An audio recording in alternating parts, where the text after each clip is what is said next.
ফেরাউনের অরিজিনাল বাড়ি মিশর না, ফেরাউনও মিশর বেশি টাকা ইনকাম করতে রওনা করেছে। রাস্তায় বন্ধুর সাথে দেখা হয়েছে, কো বন্ধু কই যাও? কো যাবো মিশর। কো তাহলে আমিও যাব। দুজন রওনা করেছে। রাস্তায় তাদের খিদা লাগছে, এক লোক তরমুজ খেতে তরমুজে কাজ করতেছে, সেই জমিনের কিনারে দাঁড়াইছে। তখন মালিক বলে, তরমুজ খাবা?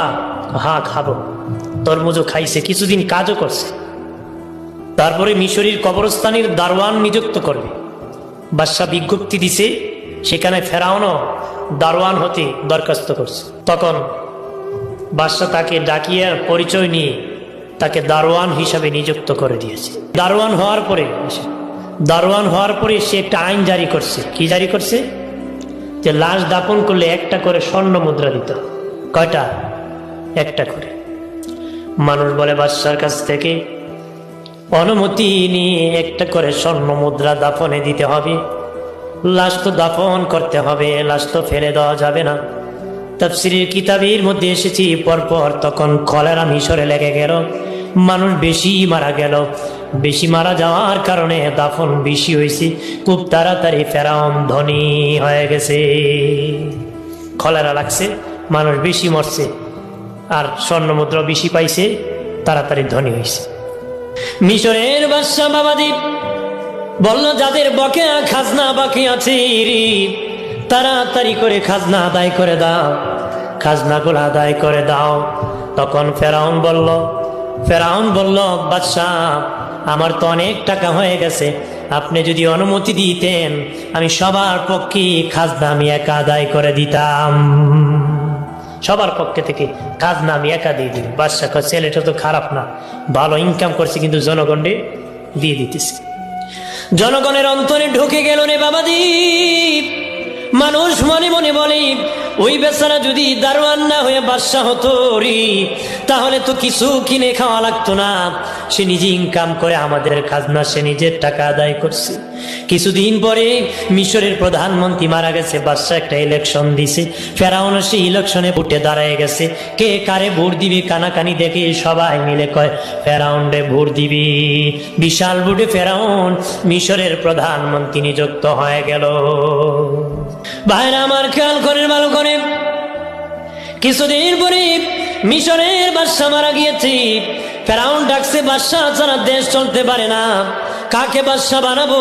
তারা বলে, আপনি আমাদের বাদশাহ, যারে খুশি তারে আপনি প্রধানমন্ত্রী বানান। ওই যে বন্ধু হামান গিয়েছিল সাথে, তারা ডাক দিয়া, বন্ধু রে তোর কপাল লাগছে, আমি হলাম মিশরের বাদশাহ, তুই হলো মিশরের প্রধানমন্ত্রী। আঙ্গুল ফুলে কলা গাছ, আঙ্গুল ফুলে কি কলা গাছ হয়ে গেছে।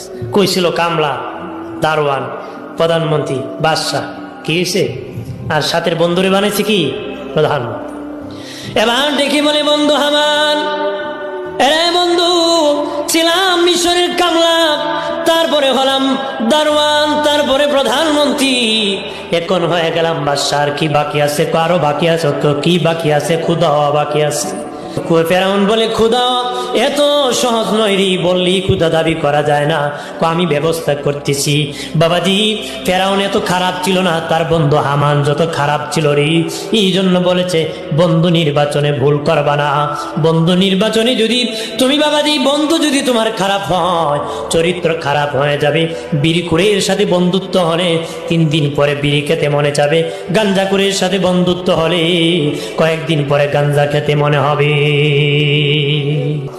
আমার বাড়ির বাবাজি আদবে আউলিয়া বেয়াদবে দেউলিয়া। আদব যদি ভালো থাকে জান্নাতি, বেয়াদব হলে জাহান্নামী। চিরতর বেয়াদবকে জান্নাত থেকে আল্লাহ বের করে দিয়েছি। কোনো বেয়াদব আল্লাহর জান্নাতে প্রবেশ করতে পারবে না রে। প্রাণের বাবাজি রানী খেয়াল করেন ভালো করিয়া, ফেরাউন খোদা দাবি করি রি, খোদা দাবি করি বাবাজি। তখন সে গণক ঠাকুরদেরকে ডাকছে। বাবাজি সবচেয়ে যেটার বয়স বেশি দাবিরা, তার বয়স 320 বছর।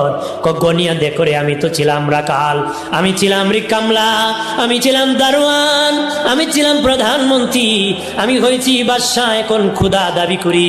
আমার ভবিষ্যৎ কি আছে? তারা গনিয়া কয়, বাদশাহ খবর ভালো না, আগামী 3 মাসের মধ্যে বনি ইসরাইলে একজন ছেলে আসবে, তার নাম হবে মুসা।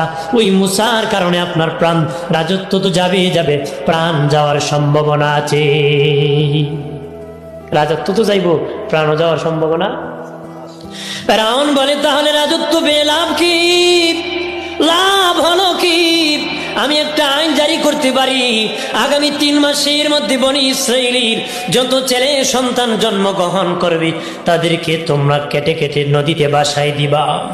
তবে খবরদার কোন মেয়ে সন্তানকে হত্যা করবা না, কারণ মেয়েদের মধ্যে আমার দুশ্মন নাই, ছেলেদের মধ্যে আমার দুশ্মন।